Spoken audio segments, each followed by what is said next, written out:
The laughter started the moment Marcus Reed lifted the menu and quietly asked for 3 glasses of water, his voice steady even as the white waiter raised an eyebrow and the nearby table snickered. Because in a restaurant where crystal chandeliers glowed like stars and prices looked like phone numbers, a black single father in a frayed jacket with 2 hungry children beside him was apparently a joke worth sharing. Marcus felt it hit him like a slap. The old familiar sting of being measured, misjudged, dismissed before he could even sit fully upright. Yet he kept his back straight, one arm around 6-year-old Alia and the other resting near 8-year-old Jordan, who was already shrinking into himself, eyes down, knowing too well what those laughs meant. The waiter, a tall white man with polished shoes and practiced indifference, leaned closer and said loudly, "Just water. You know, this isn't a soup kitchen, right?" And the words drew more chuckles from nearby diners, the kind of soft cruelty that hid behind linen napkins and expensive wine. Marcus swallowed, his jaw tightening, and nodded calmly, because he had learned long ago that reacting only fed their appetite for humiliation.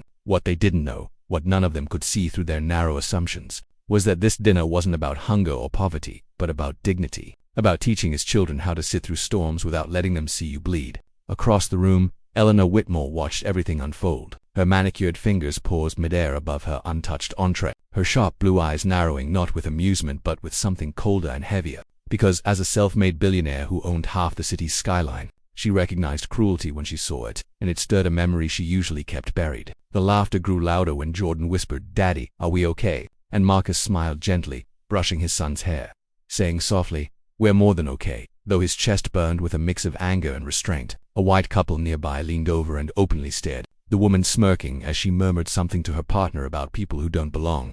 And Marcus felt the weight of history pressing down on him. Every insult his father swallowed, every door closed before it could be knocked on. The waiter returned with the water, setting the glasses down with exaggerated carelessness, splashing a few drops onto the table, and muttered, "If you need anything cheap, just let me know," which made Alia's eyes fill with tears she tried bravely to hide. Marcus's hands clenched under the table, his knuckles whitening, because he had promised himself that tonight, of all nights, would not end with his children seeing him break. He leaned in and whispered stories to them, tales of brave explorers and hidden treasures, using his voice as a shield against the whispers and laughter. But the room seemed determined to remind them of their place. Eleanor watched Marcus's composure with growing intensity, noting the way he carried himself, the calm authority in his posture that didn't match the assumptions being made, and something about it unsettled her deeply. She had built her empire by reading people, by seeing what others missed, and the man at the water-only table didn't look defeated. He looked deliberate. The tension thickened when the manager, a middle-aged white woman with a tight smile,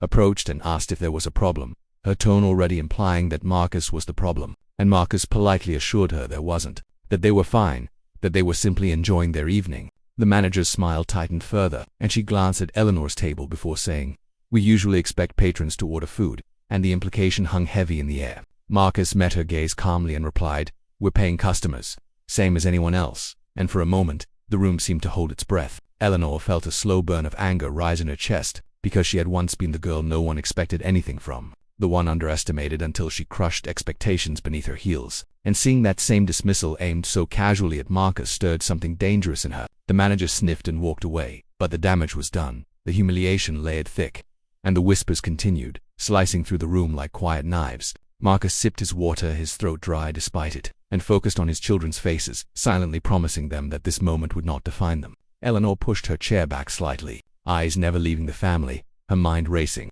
because she knew power when she saw restraint, and restraint like that often belonged to someone with far more beneath the surface than anyone laughing could ever imagine. As the waiter returned to other tables with plates of steaming food, pointedly ignoring Marcus's table, the injustice became unbearable, and Eleanor felt a decision forming, one that would change the night for everyone in that room. She signaled discreetly for her assistant, leaning in to whisper instructions, her voice calm but charged, while across the restaurant, Marcus squeezed Olia's hand as she whispered, "Daddy, why are they being mean?" And he answered softly, "Because some people are afraid of what they don't understand," unaware that the most powerful person in the room had just decided she understood him perfectly, and that the laughter echoing now was about to turn into something else entirely.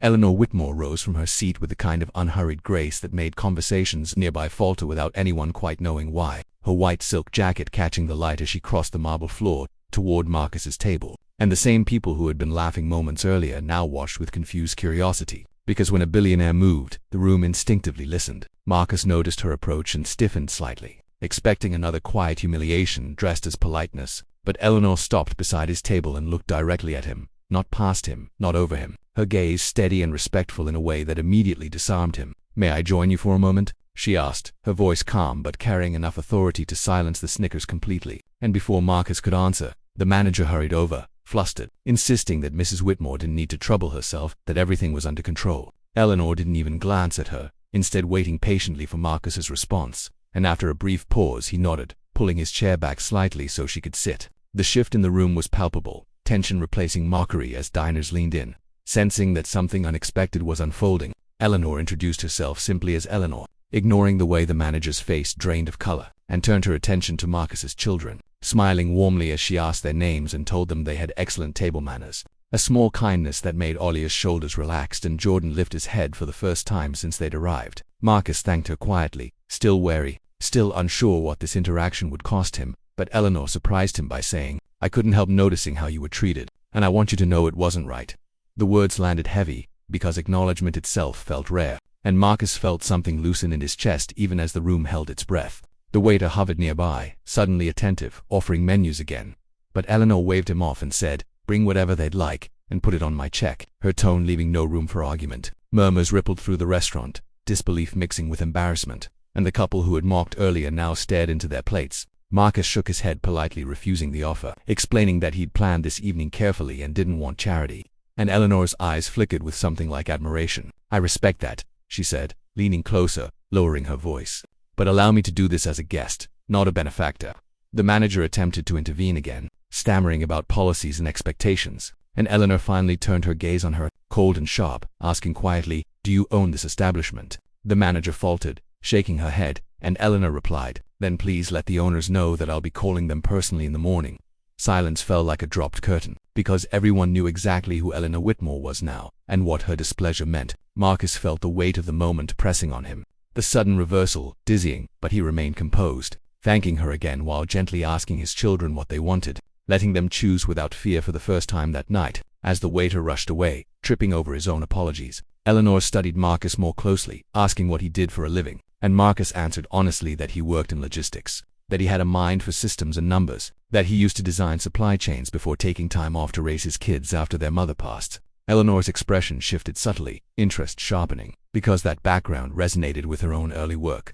The late nights optimizing routes and resources when no one took her seriously either. Around them, diners whispered furiously, some annoyed, some ashamed, some suddenly eager to appear enlightened, but Eleanor ignored them all, focusing on Marcus as if the rest of the room no longer existed. The food arrived quickly, plates arranged with exaggerated care, and when Jordan took his first bite, his eyes widened in delight, the simple joy cutting through the heaviness like light through clouds, and Marcus felt a sting behind his eyes he refused to let fall. Eleanor watched the children eat and said softly, "You're raising them well," and Marcus nodded, swallowing hard, replying that he was just trying to do right by them. The conversation deepened, Eleanor asking thoughtful questions, Marcus answering cautiously at first, then more freely as he realized she wasn't probing for weakness but understanding, and with every exchange, the room seemed to shrink further around them. The manager hovered at a distance, wringing her hands, while the waiter returned repeatedly with apologies that now sounded hollow, and the diners who had laughed earlier avoided eye contact altogether. Eleanor finally leaned back and said,